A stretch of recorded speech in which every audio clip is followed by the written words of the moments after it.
encuesta favorita del diario El Comercio y de PPK ha hecho hoy día su reaparición, ¿no?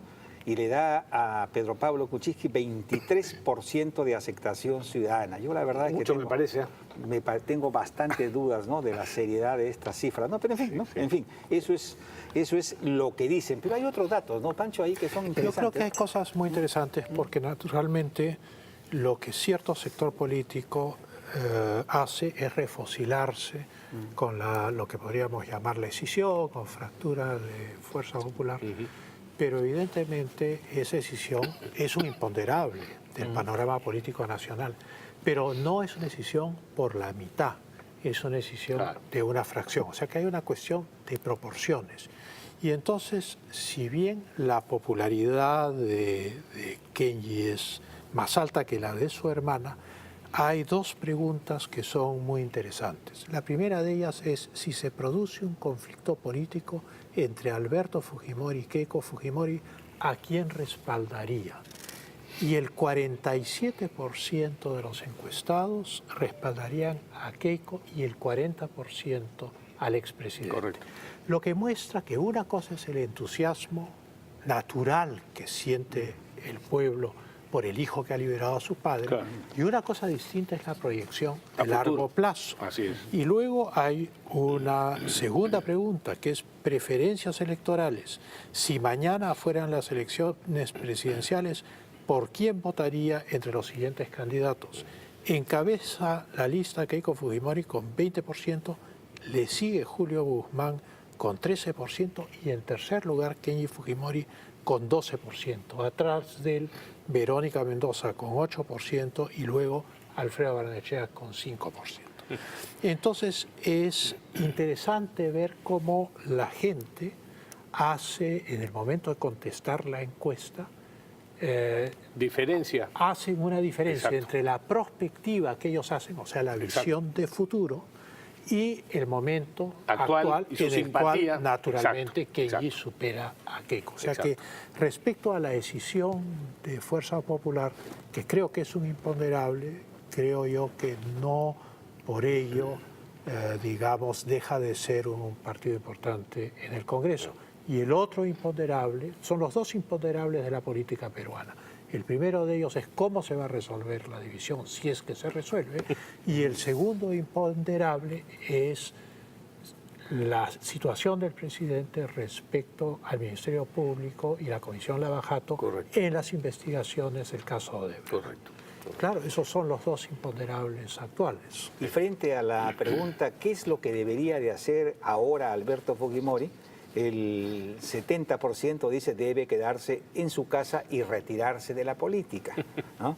El 16% dice debe pronunciarse sobre algunos temas pero no actuar en política. Ya estamos hablando del 85%, ¿no? Y hay un 8% que dice que debe ser consejero, ¿no? Y solo un 3% que debe de participar activamente en política, ¿no? Es que entienden claramente que la hora de Fujimori ya pasó con sus victorias, con sus derrotas y con sus aciertos, ¿no? Ya concluyó y hay otra etapa. Y hay un nuevo Fujimorismo, pues hay un nuevo Fujimorismo comprometido con la democracia y con los derechos humanos, que el viejo Fujimorismo no puede representar, ¿no? Y aquí hay un problema que en todo caso lo tendrán que definir ellos, ¿no? Ellos, ¿no? No es el mismo problema que está pasando en el APRA, ¿no? En el APRA ha sido una cosa truculenta, ¿no? Una cosa truculenta, un poco viscosa, ¿no? Que no ha causado buena impresión, ¿no? Porque se trata de militantes que han negociado su fe por un cargo público, ¿no?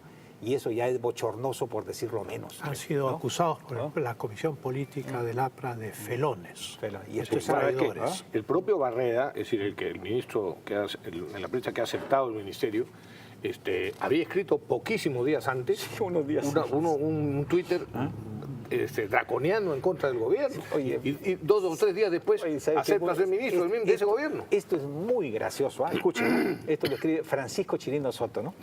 Dice, lo ocurrido con el señor Javier Barreda, quien describió al régimen de PPK como inmoral y corrupto, es sorprendente, porque pocos días después se convirtió en miembro del Consejo de Ministros y ahora luce muy orondo el fajín ministerial. Este episodio, dice, me recuerda lo que sucedió en 1980, ¿no? ¿Qué pasaba? La Constitución no dejó claro cómo debería nombrarse al primer fiscal de la nación. Entonces Belaúnde aceptó la sugerencia del ministro de Justicia y dijo, por única vez y por excepción, lo nombro, ¿no? El Ejecutivo nombrará. Y el decano del Colegio de Abogados, que por aquel entonces pesaba mucho, ¿no? Hizo un escándalo gigantesco, mayúsculo, ¿no? Y entonces Belaúnde, que era muy fino, ¿no? Dijo, ¿y qué tal si lo proponemos a este señor como nuevo fiscal de la nación? El tipo se cayó la boca, se tragó sus palabras y se quedó como fiscal varios años. Idéntico, idéntico, ¿no? Sobre Fernando Belaúnde hay que hacer una observación muy interesante.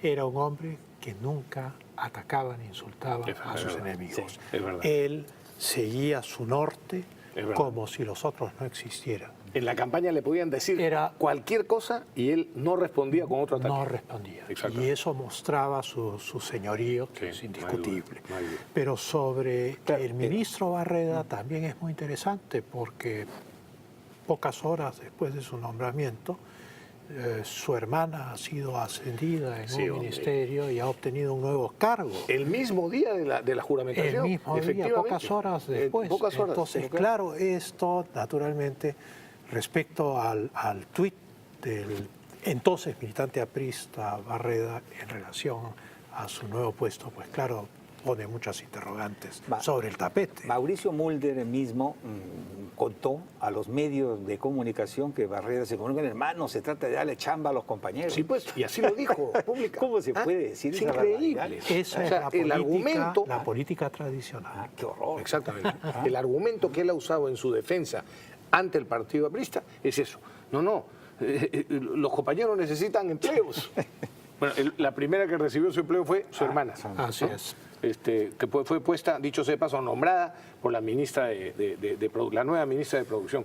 Tengan un poco de criterio, aunque sea por aparentar las formas. Ahora, políticamente es un mal negocio para PPK, ¿no?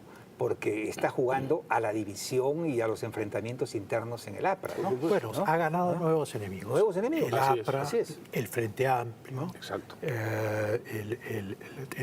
Toda la izquierda subversiva en general, el APRA tiene enemigos que no tenía antes. Sí, pues. Además, radicales. Sí, claro. Y algo que ha pasado desapercibido, sin la condena que debería de existir unánimemente en la prensa peruana, es la protesta violenta de los paperos en la carretera central hace unos días, que una vez más el gobierno cedió, y ahora en concreto este gabinete nuevo, cedió al chantaje y han establecido un subsidio a la papa. Sí, les han comprado las papas. ¿Qué significa eso? Pésimo mensaje de gobernabilidad. Y pésimo mensaje económico sobre las reglas económicas que deben regir la economía peruana. Porque si ellos obtienen un subsidio, que es lo que han obtenido, entonces, ¿por qué los demás otros van a hacer lo mismo para obtener los mismos subsidios? Y entonces que el Estado les compre, ¿no? Correcto, se perfora la política económica. Exactamente. Eso no puede hacerse. Bueno, pues eso es lo lamentable. Salvo esta conversación que tenemos aquí y la crítica eventual que puede haber ahora después, los medios, perfectamente, varios medios que saben de esto, podrían haber hecho algún comentario para desprestigiarlos y para hacer ver el grave error que comete el gobierno. El problema es que la prensa nacional no hace, no cumple el papel que tendría que cumplir con suficiente responsabilidad. Una pena porque no se transmite. Suter ya está anunciando, por supuesto, otra huelga. Claro, ¿no? Y entre los... Ahora, sobre el tema de los paperos y del subsidio, si no me equivoco, el comercio sí tomó una posición en contra. Es posible. Sí. Entonces me alegro, lo reconozco y me alegro. Bueno, pero en todo caso, este es un precedente muy negativo que va a tener serias consecuencias para el país, ¿no? Sí, claro. Porque va a generar un clima de efervescencia social, ¿no? Que suele levantarse cuando saben perfectamente que tienen al frente a un gobierno muy débil y dispuesto a transar inmediatamente. Absolutamente. A transar inmediatamente. Además, es un gobierno que no tiene base política, porque no tiene partido, Claro. no tiene distribución nacional, es un partido limeño, básicamente, que mediáticamente logró hacerse elegir en el 2016. Claro. con muchos apoyos que no pertenecían a Peruanos por el Cambio. Claro. Y esos apoyos los ha perdido, o sea que es un gobierno que no tiene base política.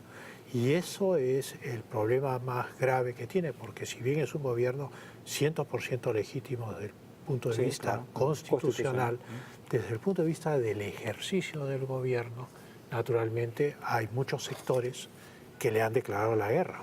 Sí, y yo creo que, fíjate, la respuesta de Aldo Mariátegui me parece correcta, ¿no? Él escribe, Verónica Mendoza suelta idiotas disparates demagógicos como esto. El señor Kuczynski ya no es más el presidente de los peruanos, Lo que decía, porque ha hecho claro, un indulto exactamente. inmoral, ilegal. Y Aldo le dice, O sea, no, hijita, eso es política barata. A mí tampoco me gusta PPK y también me gustaría que no sea mi presidente por los traspicheos que ha hecho con Odebrecht, ¿no? Exacto. Pero es y será presidente porque así lo manda mientras la Constitución lo ampare. Así de sencillo es el tema, ¿no? Y lo que decíamos antes, no se dan cuenta a ese nivel de o desconocimiento o de hipocresía llegan, porque, como digo, no que hicieron la vacancia cuando había fundamentos para vacarlo por sus falsedades, por sus irregulares negociados, etcétera, y en cambio ahora, solo por el hecho de haber ejercido una atribución perfectamente constitucional,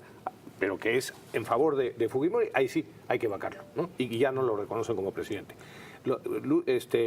Marta Meyer, en un artículo hace unos días, hoy día creo, ¿no?, hace ver la grave también incoherencia, o Lucho García Miró, perdón, sobre el cuajo que tienen estos marxistas o caviares que los denomina Marta Hildebrand como comunistas rococó, ¿no? De indignarse con estas cosas y en contra y hablar de Fujimori como un criminal, pero no decir una palabra contra Maduro, contra Chávez, contra Mao, contra todos estos criminales, Stalin, Lenin, etcétera, etcétera, ¿no? Es muy interesante porque muestra además que para ellos la política está primero y los principios, para la izquierda subversiva, la política está primero y los principios no existen. Sí, pues. O sea, sobre lo de Odebrecht, nada. Sí. Ahí son amigos del gobierno. Pero en cuanto aparece el indulto, son enemigos del gobierno y sin importarles lo primero. Entonces, claro, eso muestra una inconsistencia muy profunda, no solo en la izquierda subversiva, sino en otros sectores políticos también. Por supuesto. Fíjense nomás, por ejemplo, la gritería que se ha armado internacionalmente también por el indulto a Fujimori, pero nadie habla del indulto y de las amnistía total de impunidad que le ha dado Santos con el aval de la Corte Interamericana a las FARC. O sea, no solo es indulto para los que ya están presos y los han dejado totalmente libres. Burlando al pueblo colombiano, que en referéndum dijo que no quería los acuerdos. Y entonces lo hicieron pasar por el Congreso y contra la voluntad del pueblo colombiano por unos aprobaron cuantos, los acuerdos. así es, por unos cuantos votos que tenían la mayoría, aprobaron una cosa que era repudiada por el pueblo colombiano. Fue una traición de los políticos al pueblo colombiano, que ya había expresado su voluntad mediante un no rotundo en un referéndum, y silencio sepulcral de toda esta izquierda subversiva en el mundo entero. Aquí mismo, hacen un escándalo por el indulto a Fujimori y ni una palabra contra todos los indultados o conmutados de penas, sí, exactamente. De pena, la conmutación escandalosa de penas. Salió. Y ese indultado por diabetes, por ejemplo. Exactamente. ¿No? O sea, este Sarabia, indultado por diabetes, ¿no? No dijeron una sola palabra estos comunistas y supuestos defensores de los derechos humanos. Peter Cárdenas, paseándose, o se tomó hace poco una foto, o le tomaron una foto en una playa paradisíaca, ¿no?, disfrutando los millones de dólares del MRTA que obtuvo ilegalmente mediante secuestros y asesinatos, y ya está libre para disfrutar de esos millones. Es que en el fondo la izquierda política, en su corazoncito, siente afecto Sí, completamente. por el terrorismo, porque el terrorismo se atrevió a hacer lo que ellos nunca se atrevieron. Nunca se atrevieron a llevarlo a la práctica. El terrorismo llevó a la práctica el marxismo-leninismo que los profesores pitucos predicaban en las universidades, pero los profesores pitucos nunca fueron a la lucha armada y en realidad gran parte de la izquierda nunca se atrevió.